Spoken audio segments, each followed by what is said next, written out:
Hi!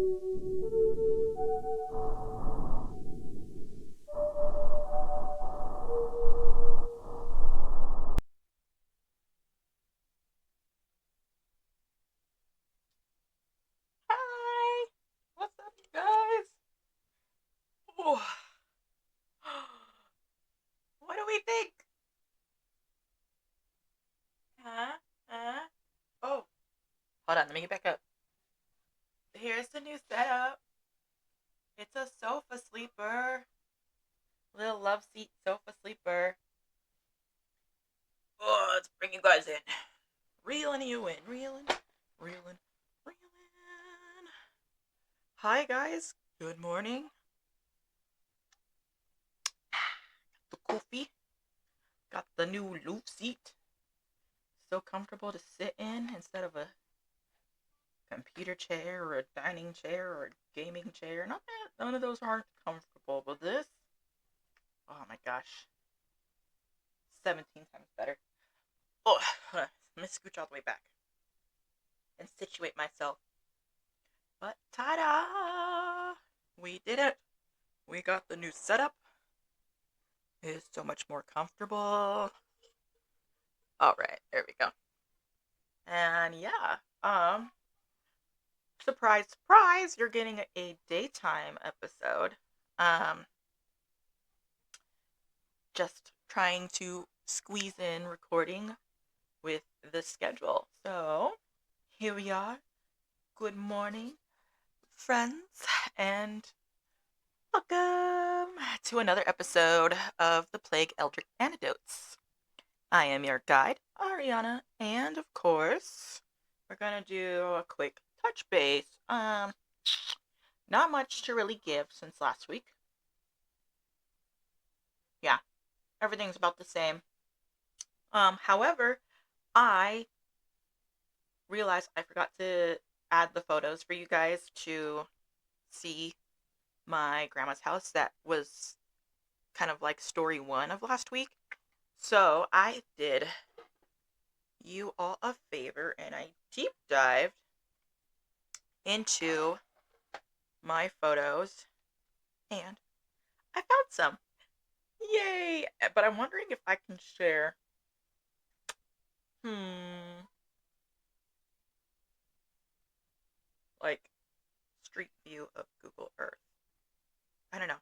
I'm gonna do it. I'm gonna do it off my phone because I don't want you guys to have the address. I don't need y'all being creepy, considering that we still owned the house. So let's see.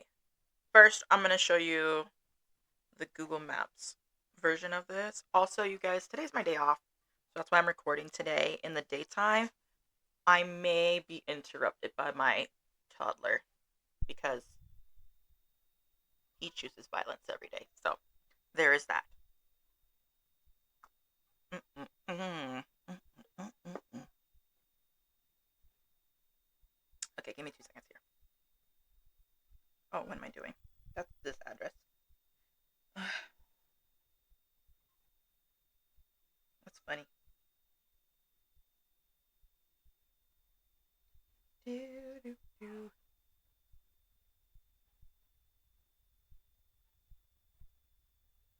I am.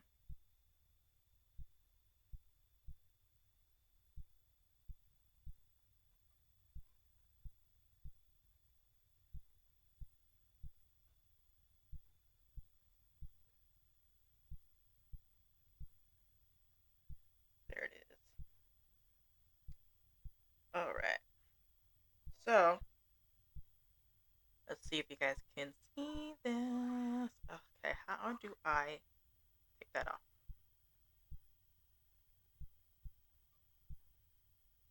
Um, nope, nope.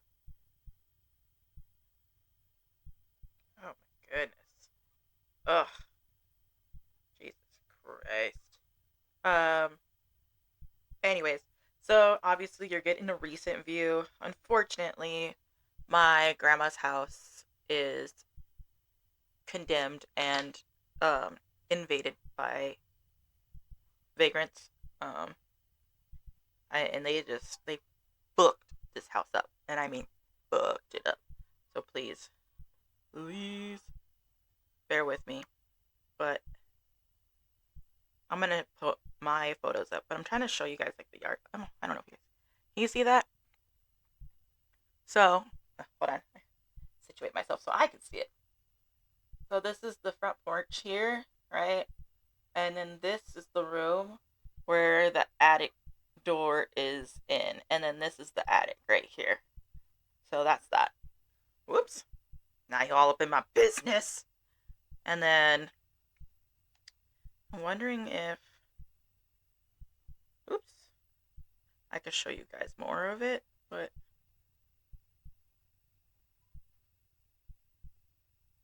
Let's see if I can scooch this over. Get on the bed. Why are you whining? You can get up there. Go around. Nothing is in. Sorry, guys. My dog's trying to get on the bed. Go on. Yeah, besides your sister leaving her deodorant all over the place. But I wonder if I can get to the back street. Okay, so scooch. Oh, here we go. Ooh, hold on. Yeah. Okay, so this is the aerial view.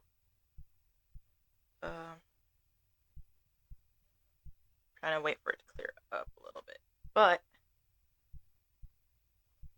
this right here, let's see if I can do this backwards. Oh, we're in for a ride, you guys. Okay.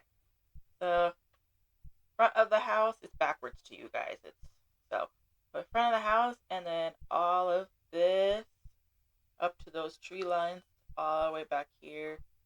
Right here is like a little alleyway. That's my grandma's yard. We used to have this big old willow tree like right here. I used to love that willow tree. But yeah, that's my grandma's house. But my pictures here, I'm going to show you guys right now, are 1,000 times better. So here you can see, I'm just going to throw them up. Here you see the front, like I told you guys. This was taking in 2019 is when I took these photos. Unfortunately, this was when my father had passed, so we all decided to go visit Grandma's old house and see how it looks. Like I said, my family still owns it, but unfortunately, it is just one infested with termites. That whole freaking neighborhood is, and it's just falling apart. The house next to us has been abandoned for quite some time. Actually, I don't even remember anyone really living in there anymore until probably since like I was 10. I would say, yeah, around 10. I think that's it's like a duplex house. So there's like I think there's two doors on there if I remember. And then we had our other neighbors around. But, I mean, that whole street knew who we were. We knew who they were. And, yeah, it was a really close-knit neighborhood block and community.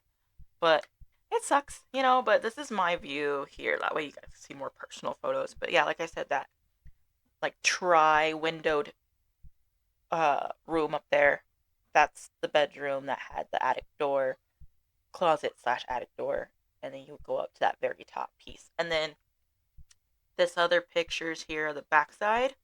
So this one right here shows my back porch, and the two other back rooms that were up there. I'm sad that the homeless decide to just squeeze themselves in and destroy things. So, sorry about that, friends. My son came in and he started pressing all my buttons. Oh! Okay, how to fix it. I almost spilled my coffee. I told you, he chooses violence. That's always... Anybody else have a toddler that they just constantly fight with? Please, tell me I'm not alone. Oh my gosh. Anyways, yes, so this is the back porch. And you can tell from the aerial view that the stretch of backyard that we have, it goes quite far, actually. I feel like, I mean, obviously it doesn't do it any justice looking on Google, but that's what that is. And then this other picture is the side of the yard, like on the side of the house. And the very far fence on this picture is where we would have our garden. Um, if you're looking at the fence in the front where like the roll gate is, you'll see maybe like two poles in from where the fence line meets, like two poles coming into our yard, and then straight across just before you reach this tree here. That's and all the way to the back. That's where my grandma had her garden. So we still had a garden and a good decent sized yard, and then across the street, of course, we had this huge empty field that we would play in. That was really fun too. And then of course our neighbors, they would have like play sets and stuff in their yard, but we always had bikes and toys and water balloons and all that stuff growing up. But I just wanted to touch base on those pictures because I was like, oh shoot, I realized I forgot to show you guys what that looked like. So, hold on, let me show you guys real quick. Zoom in. Okay, so this right here is the field across the street. This building back here is the backside of a church. So that's what it used to look like, but they repainted it eons ago, and on the front side it's like white and gold. So, but yes, and then we had our neighbors and their swing set and stuff. But it's sad. All these houses are boarded up and abandoned for the most part. I don't really think anyone's left here much. Maybe except for like 3 or 4 houses down the street. But it is what it is, I guess. You know, that's life. But anyways, let's continue on. Sorry, all these notifications drive me nuts. I don't know about you guys, but when they pile up, they drive me nuts. Um. Anyways, that's that. Today's episode, we have stories from Reddit as usual and stories from Quora. What's nice about today is that um there's a lot of like staggered stories within the subs that I'm going to be reading. So I won't really be touching base on any comments much from other people replying to the OPs on these. Um, but yeah. Oh, also I want to know how you guys thought about those 2 sentence horror stories. I really like those too. So I'm gonna be incorporating those into some episodes here and there. And of course, as always, submit your stories. I definitely could use some stories because I've got things lined up and planned. I think I shipped my computer right there. What is happening? I got things lined up and planned, and I would love to use your stories. So please submit them. Okay, alright. And what else? Oh, speaking of stories and going back to the 2 sentence horror stories, Netflix, I think they only had 1 or 2 episodes. I don't even know if it's still up, but they used to have this show called 2 sentence horror stories, and they would take, they would find them, and they would make little like episodes out of them, and they were actually quite creepy. So if you guys are interested in those and you like those, check that out. See if Netflix still has that and dive into that because it gave me nightmares. Not all of them, but some of them I was just like, oh, absolutely not. But let's go ahead and dive into our first story. All right. So, our first story is coming from Reddit.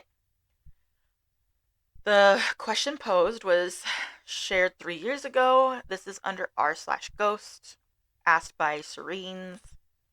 Have you ever had a spooky experience overseas? And our OP sharing their story is Weird Day 1270, also shared 3 years ago. I worked overseas from the US in a store in the Marshall Islands for 4 years in the earliest 2000s. It was definitely haunted. I used to stay at work late by myself to use the internet because home internet was like $350 a month for dial-up speed at the time. There was a double automatic door that would open during the day for customer traffic, and a man door next to that myself and one other person on the island had a key to that was used to open and close the store. I'd be there using the internet in the evening, but I'd go out from time to time to smoke while there. Often, I would find empty boxes blocking the man door. I didn't think much of it, but I kept yelling at the employees to stop leaving them there. They denied they did it. I just thought that they weren't being honest about it. It would not have been the first time an employee lied to me to avoid getting in trouble. That was my thought. One night, I was there doing my internet thing. I went outside. One night I was there doing my internet thing. I went outside several times to smoke, as per usual. About the fourth or fifth time I went out, there was an American flag that we put outside during the day, blocking the path that I had previously walked through several times. It was laid across two counters like it was purposely placed there. Not like it had somehow fallen over, which would have been impossible anyways. I went outside and I asked our security guard if the manager had come in. He's the only other person with a key besides myself on the island. He swore up and down that the manager had not. I also knew that the manager was at the airport bar drinking with his friend that was taking off. Needless to say, it dawned on me that in that moment, the employees weren't lying to me about the boxes. There was a ghost in the store. I stopped staying there to use the internet after that. It gets better. A year or two later, I was having a couple beers at a resort across the street with a coworker before heading to the manager's child's first birthday party.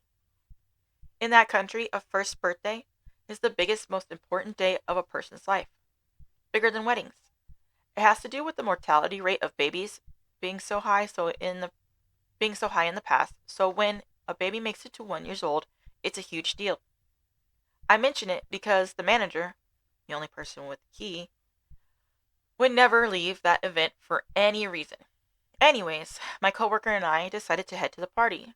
We walked to the store to get our cars and head there. I decided to use the bathroom real quick in the store before we left. I asked my friend if they wanted to use it also. He declined. I walked into the store in the pitch black and made my way through the counters that were about 2 feet apart to the bathroom without being able to see and only using my knowledge of the layout.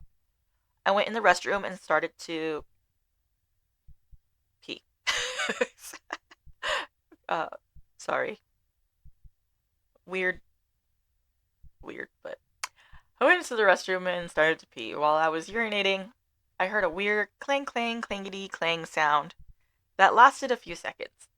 I had no idea what it was, but I thought maybe my friend changed his mind and was trying to grab the doorknob. I finished my business, then walked back out towards the door. I walked in the exact same 2 feet wide path that I walked in on, still in the pitch black. When I got about 6 feet from the door, I ran smack into a bar stool directly in the center of my path. We kept a couple bar stools for customers to sit on at our service counter.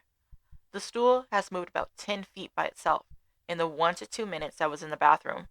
I also immediately realized that the clanging sound I heard while peeing was the bar stool bouncing and sliding across the floor.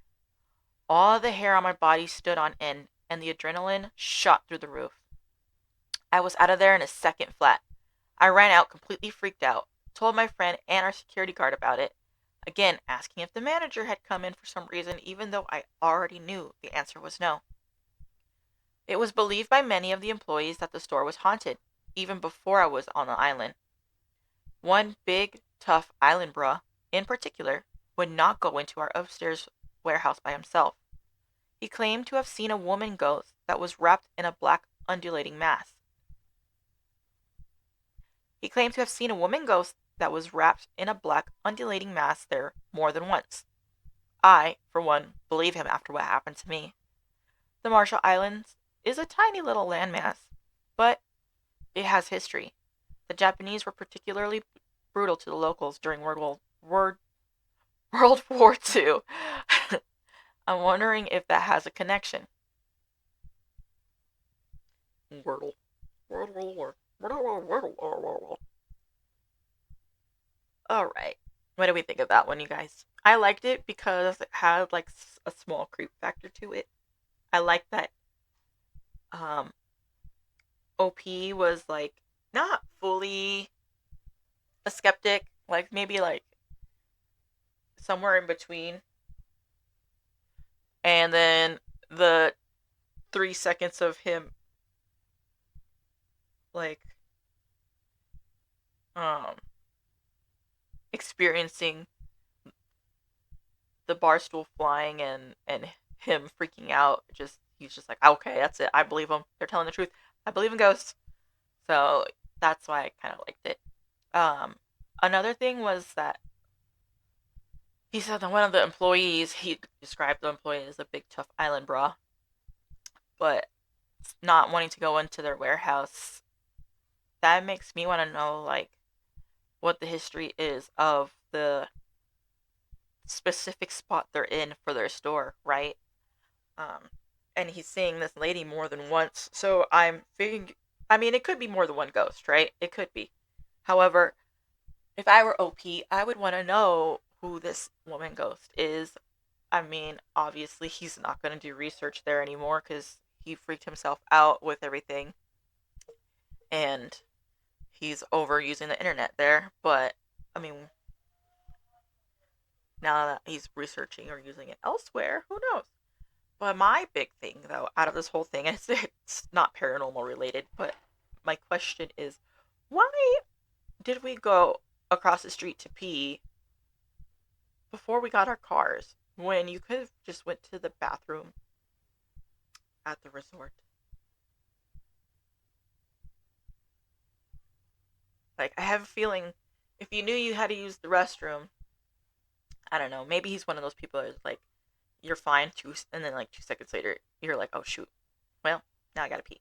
So, who knows? But I was just like, huh, you were just at a resort, with lights at that. But who knows? I mean, if he didn't go in, we wouldn't have this story. So that's that. But yeah, what do you guys think of that one?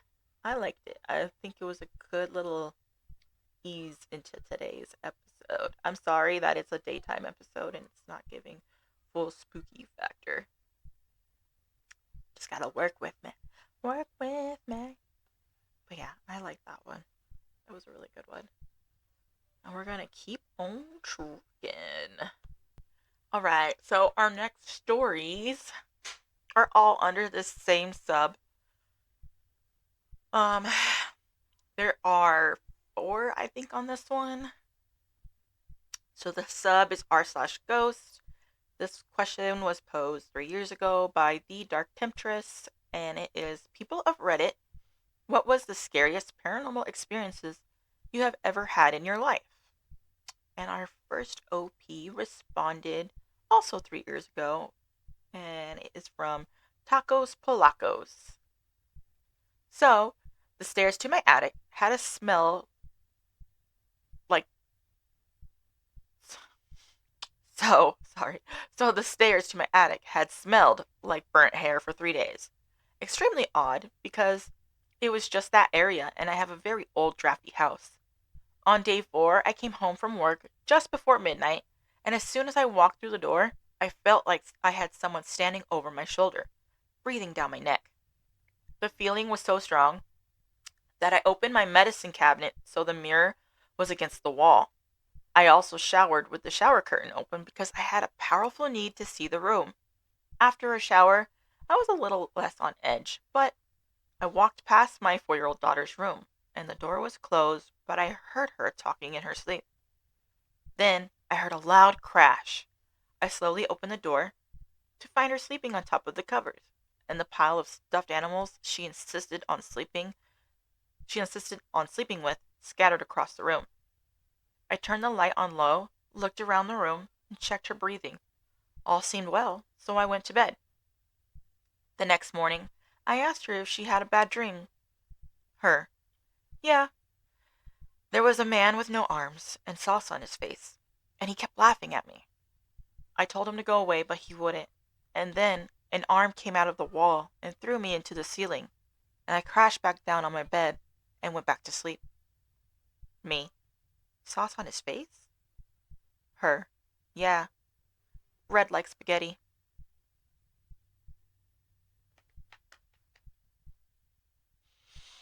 Have kids, they said.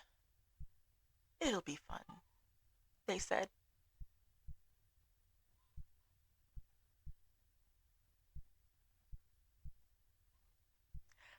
I don't know if you guys can hear that crying. I can't even tell if it was my kid or the show, which is most likely his show. It's definitely his show. He watches the craziest things. But you know what? Keeps him happy. But yes, I for this one I did go into the comments a little bit just to see anything else. And OP just said that they haven't had major incidents since but once in a while things move, but nothing too crazy. But that was pretty much like the only crazy incident that happened. But I mean, hello. First of all, is the baby okay? Is she okay? She went into the ceiling from an arm coming out of the wall. Go bless her room. Whether something is or isn't happening anymore, no, absolutely not. And the breathing down the neck. I remember having something like that happen to me. Um, in our old house in Colorado. I remember this is when like when was this? I think my brother just moved out into his apartment, so it was just me at home. All my siblings moved out at this time, so it was just me. And I switched rooms, so I ended up taking over his bedroom. Um, trying to remember if this was the right time. I'm thinking so, but I just remember taking over his bedroom, and in that bedroom, it was before we painted it the green and beige that I told you guys about a while back ago, and pulling up the carpets. But yeah, I remember sleeping in that room, and I would have to sleep with my radio on. Like I have to have some sort of noise, right? Like now I sleep with my fan on. It's like, kind of has that white noise effect. And at that time, I would sleep with my radio on, and I had one of those, those old stereos. It's like got the middle piece, and you have the two speakers that you can like connect onto it and stuff or separate. I had one of those, and I had it on low because obviously it's nighttime and you don't want blasting at people's faces, especially metal music. um, but I remember I had that on and I was sleeping, and it's happened. It happened more than once, but it would feel like somebody or something was like, I don't know if they're like touching my hair or blowing in my hair, but like it was just like like she said on the neck, like breathing down my neck. Ugh. That's what it felt like, and it was so strong of a feeling. I would turn on my lamp that was next to my bed, because I used to like to read at night, so I would have my lamp on, read a little bit, and then just turn it off, go to sleep. And I remember feeling that all the time. I remember my cat always looking at a specific spot by the closet door, like in the corner, all the time. This is the same room with that pentagram that we ended up finding. So, and yeah, it would just freak me out so bad that I would turn on the light to see. Sometimes I'm like, I don't know if my brother's visiting, if he's messing around with me, you know? Yeah, that's the kind of person he is. We like to mess around with each other, and we fucked around a lot, you know what I mean? Growing up. And it put me on edge that there would be nights where I felt something watching me or whatever it would be, and I would have to end up sleeping with the light on sometimes because that's how much it freaked me out. So I definitely get that, making sure that like you can't see anything, opening the cabinet mirror so it's not facing you and stuff like that. So yeah, well, we don't like that. What did you guys think of this story? I really liked it. But we're gonna scroll down to the next one. Like I said, these are like staggered in the same um areas here. So this next one, also shared 3 years ago by Sweet and Salty Anxiety. I grew up in a seriously haunted house. I grew up in a seriously haunted house, so it takes a lot for something paranormal to really scare me. I've seen things, I've heard things, you name it. Startle me? Sure. Scare me? Nah. Here's the only time I've ever actually been scared. I lived in an apartment complex about 11 years ago, and other than some terrifyingly large wolf spiders, never heard or saw anything paranormal. Then the old dude who lived across from me had a party one weekend, and his brother died. Trigger warning: alcohol poisoning. Um, his body laid there for over 12 hours because everyone thought he was sleeping it off. After he passed, I would occasionally hear some odd sounds, but nothing major. Then one night, I was laying in the bed with my toddler waiting for her to go to sleep, and something blocked the light that had been shining into the room from the bathroom. I whipped my head up off the pillow and looked toward the door, and there was a black mass that was loosely in the shape of a person in the doorway. My whole body started tingling, and I squeezed my eyes shut for a moment because I was terrified and unsure if it was a real person who had broken in or something paranormal. I popped my eyes back open and it was gone, so I hopped up out of the bed, grabbed my shotgun and a couple shells, and I took after it.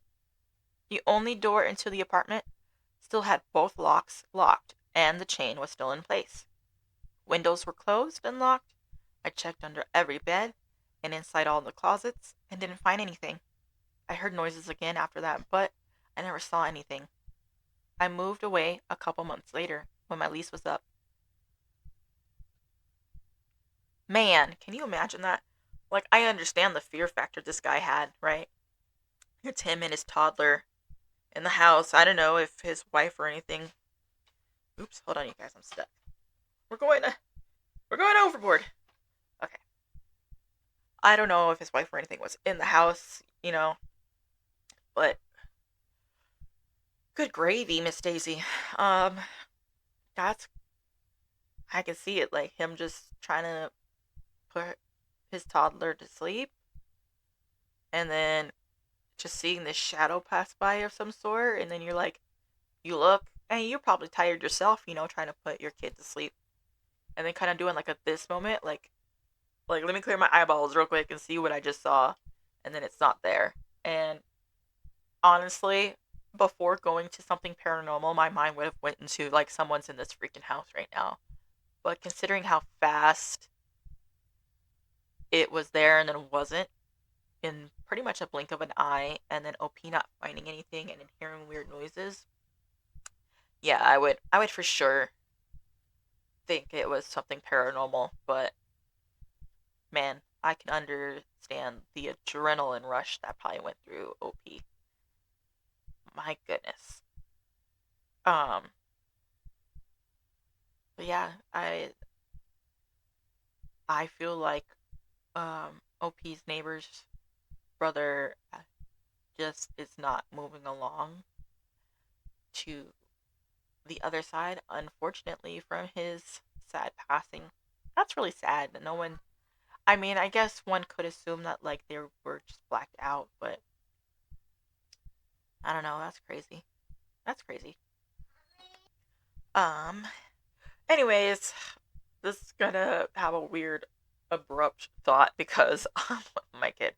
But, yeah, it's really sad how that guy passed away, and it totally makes sense if OP saw the silhouette. But we're gonna keep going to our next story. Boom. Where are you?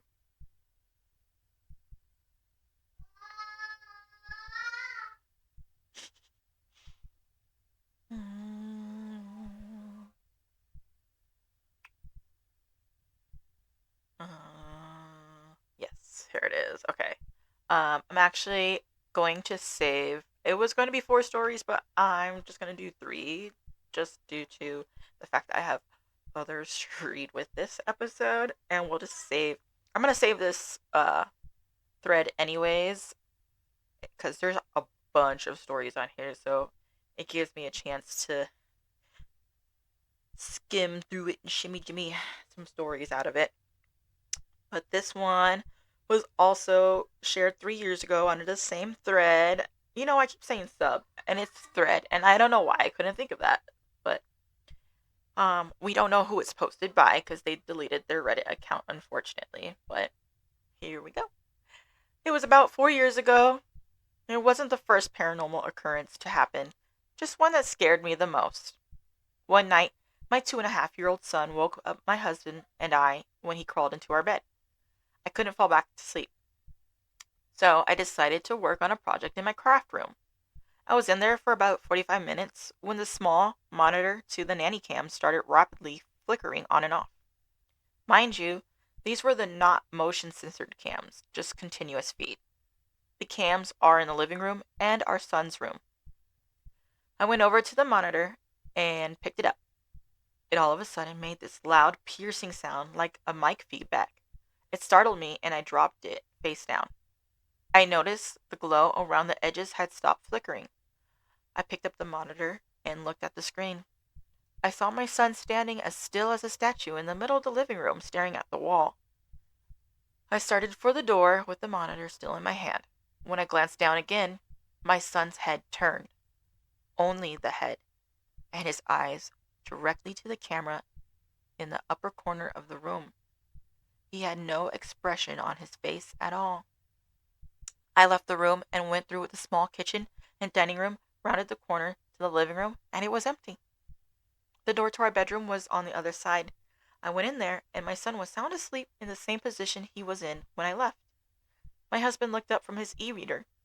I asked him if he had woken up and went to the living room. He said no. I asked my husband if he had gotten up to go to the bathroom or kitchen, thinking maybe he just didn't see our son trying to follow him. But husband swears he hasn't left the bed at all, and our son has been peacefully snoring this whole time.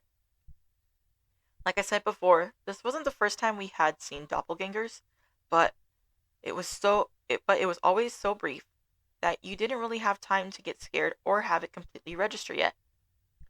This was different. It wasn't just a glimpse. Above all, it was the look on my son's face, that empty void stare when he turned his head to face the camera. Still, even now, typing it gave me the chills. Have kids, they said. It'll be fun, they said. We can all just agree that all the love in the world for kids, right? But golly, can they be creepy. Kids in the night equals creepy. I can only imagine just looking up and there's just like this in the camera. As a parent myself, sorry, I was eating chips. um, I don't have nanny cams in my house. I'm a light sleeper as it is, so when I'm going, like when I have those days where I'm going into a really deep sleep, it's really rare. But I will say, I do jump scare in the middle of the night when my children wake me up, especially my daughter. Because, man, I'd be like, just hitting that REM sleep, and then I would be like, I can hear, Mom, Mom. And then I'll like, jerk up, and she's standing like right in my face, right? And I'm just not mentally prepared for a tiny face in the dark just staring at me. So I can relate to OP seeing a face in the dark, but at least hers is through the camera and not in her face, but it's still scary. Especially because, like, the lens flare kind of thing you get on your eyes in the camera, and it's night vision or whatever. Yeah. Spooky. Spooky, spooky. But that was our last story under this one. But there is so many lengthy stories. I mean, there's this one story here. It's got like 5 paragraphs, like maybe 8. 1, 2, 3, 4, 5, 6, 7, 8. Oh, I lied to you. 9. We'll go with 10 if you squish that one together. There's like 10 paragraphs story right there, right? So, yeah, I'm gonna save this one and find you guys some good ones under that. But we're gonna move on. So our next set of stories, not as lengthy as those, but got some depth to them. Maybe a good paragraph and a half. And this ones are coming from Quora. And it is under Do the dead ever try to communicate with the living? And these seem to be pretty recent given the dates. So our first story was posted by Chris on February 3rd. I had an aunt who passed away, and although she didn't care much for me, she did love my children. One night I fell asleep in the living room. I was awoken by a bright light. I thought it was the light outside of my front door. I saw my aunt, along with her brother-in-law, who had died several years before her. She was walking towards my daughter's room. She stopped and said, "We're not here to hurt you. We just wanted to say goodbye to the kids." And with that, the entourage entered my daughter's room. A few seconds later, they came out and headed down the opposite hall to my boy's room. Shortly after, the bright light shone again by the front door and they were gone. I assumed I was just dreaming, but in the morning, when my daughter woke, she came into the kitchen and asked me why I had been sitting on her bed during the night and petting her head. So yes, I am a firm believer. This is just one of many experiences I have had like this. I would love to give details on 4 other experiences, but I don't know if readers would appreciate such a long response. Yes, Chris, we would. That's all I'm going to say on that one, first of all. We would love those experiences. Um, but yeah, I think that's really cool that they came to say goodbye to the kids. I mean, I wouldn't take that. I feel like the aunt did have some sort of care for OP, right? I feel like, I don't know, it's hard. I just feel like if you, as a person, don't like or have much tolerance for somebody, I can't see that working out for you to have tolerance for their kids or something in a sort. I don't know. Like you have there's always some sort of level of care. She might have not emoted it much to OP, but yeah. But I think that's kind of cool. I think it's really cool that a light came through and it wasn't like a dark light, it was like a bright light, right? I feel like when it comes to bad things, it's not one, there's not going to be a light, right? It kind of just has like this, always has like a mask. Everyone always says that it's a mask. So I feel like it's really cool to have a positive experience like that.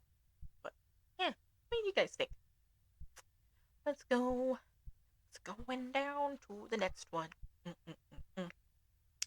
Under the same thread, aha, I didn't say sub. Under the same thread, this one was posted on January 26th by Karen. We live next to a Native American burial mound. The bedrooms of our house were 2 floors above the ground. One day, as I looked out the window, I saw a Native American man looking at me. He was wearing traditional Native clothing from the 1800s. He was watching me change the bedding. Not long after that, my 3-year-old daughter asked if I had seen the Indian man in the window. I asked what he was wearing, and she described him to a T. A few months later, I mentioned this to my husband, and he too had seen the apparition. He said he didn't think anyone would believe him, so he kept quiet. Our 3-year-old broke the ice. We saw him occasionally until we moved from there. They are out there. Now that I think is cool. I think seeing an apparition from a different time, especially full figured in the clothing that they were in, that is a very unique experience because you don't get that often. Like sometimes it's a mist or um anomaly or something. But it's hard to ever fully get like an entire apparition. And the fact that all 3 of them saw him clear as day in his traditional 1800s clothing is cool. So, but I would also question exactly what happened on those grounds for him to be looming there. But I mean, if you think about it, it's all this is native land, so everything's gonna have some sort of connection, right?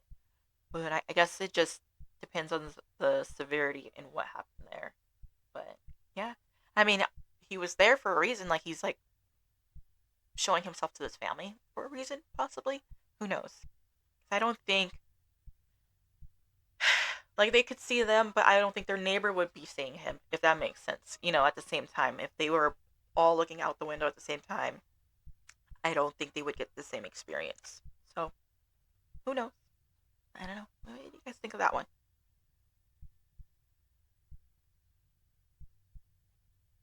Can you guys hear my dog snoring? She is so loud. I don't know what's louder, the TV or her. So sorry for any background noise this episode.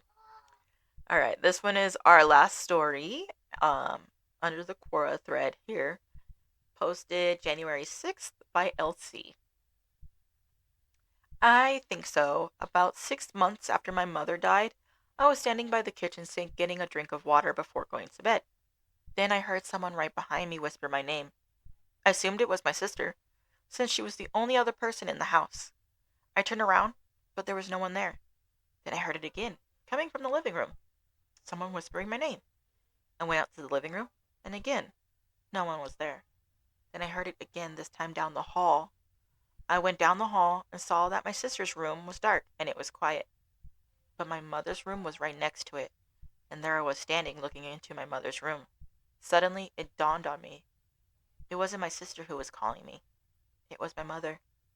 The reality of it terrified me, and I began to shake uncontrollably. I ran back to the living room and sat on the couch, trembling. It felt almost like electricity in my veins. And then it was like I was receiving a telepathic message from my mother. She had been warned not to try to communicate with me, but she didn't see the harm. She thought I would understand. But when she realized how much she had frightened me, she felt sad and said she would never try again. And she never did. It never happened again. Yeah, that's crazy. I wonder. I know she said she got, or he. Honestly, I don't know. I noticed that OP um said that they got a telepathic message from their mom saying that she wasn't supposed to communicate. But it also felt like maybe that was a message that was given to her previously. Maybe she saw like a medium or something that told her not to do it, and connecting with OP was just like reiterating that feeling, and then their spirit realized like, oh, like they are not mentally prepared for this um connection, this communication. I mean, 6 months trying to communicate with your kids is, I'm not saying it's soon and I'm not saying it's late, but it's still fresh, right? But yeah, but then I'm sitting here reading it and I'm like, ooh, OP, like what if it wasn't your mom? I mean,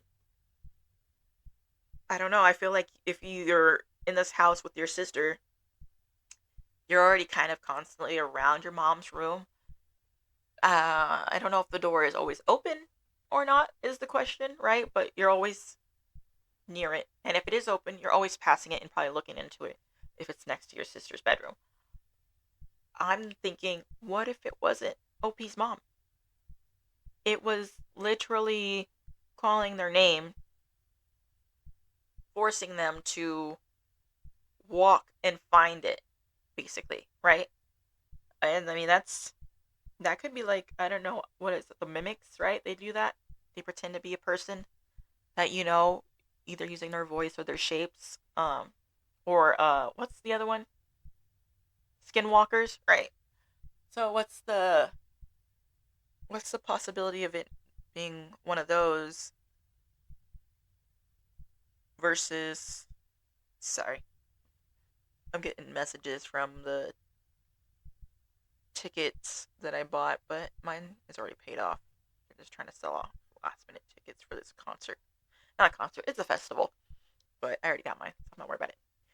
That's what happens when you're subscribed. But yeah, I mean, that's hard. It's hard to tell, right? But they did say it never happened again, so I don't know if mm, it's just not happening right now again, or if it's gonna happen again later. But I guess it just depends, right? But I'm leaning more towards that it's OP's mom.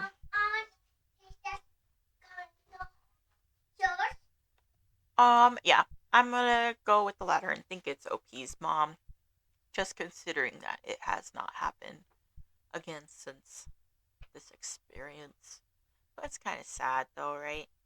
Like, your mom just wanted to reach out to you, and then because you're not fully a full believer, it just kind of sent put you in a state of shock, obviously, and you kind of just, I don't know, that's sad. I would I mean, like I said, it's fresh, so hopefully OP found a way to try and communicate properly to mom and just resolve anything, you know. But at the same time, it's like, be careful because you never know. But yeah, as a parent, if I try to reach out to my kids like that, I would too. Like, that would be sucky. And then you're kind of just lingering around watching your kids, and you're like, if I say anything or try anything, they're gonna shit their pants, basically. But I don't know. Hopefully, OP had some resolution in communicating with mom. But yes, friends, that is all. Tis all the stories that I have for today. I apologize for any blips and blops throughout this episode, and um, I think cutting that one story out was wise because it was really long. Um, so we'll save that for next week, episode 10. Woohoo! Confetti, confetti. We made it. And if you guys have been watching this entire time, much appreciate it. But yes, friends, with that, I'm going to let you to it and enjoy your day, enjoy your night. Um, do what you got to do. And yeah, like, share, subscribe, submit your stories. You know where to find the links on my Instagram, on this YouTube channel. Share it. Share the links to your friends to submit stories, and your coworkers, and your grandmas, and your aunts, and your uncles, and your cousins. Share the link. Get those stories in. I know you guys have them. I know you know people who have them. But yeah, have a great day. Until next time.